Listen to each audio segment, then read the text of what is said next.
ஊர்ல ஓட்டப்பந்தயம் ஓடுறப்போ என் பக்கத்துல ஓடுறவன் அவன் ஜெயிக்கணும்ட்டு என்னை தள்ளி விட்டு ஓட்டான்ப்பா.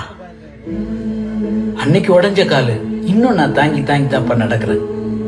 ஆனா அதே தப்ப என் பிள்ளை பண்ணலன்னு நினைக்கும் போது எனக்கு ரொம்ப சந்தோஷமா இருக்குப்பா. உனக்கு என்னன்னாலும் பரவாயில்ல, ஆனா அந்த பையன் வாழ்க்கை கட்டுறக்கூடாதுன்னு எல்லாரும் முன்னாடி தப்ப ஒத்துக்கிட்ட பாரு.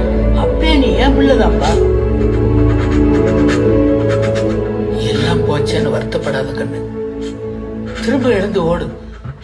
அப்பா நான் இருக்க பாத்துக்கலாம்.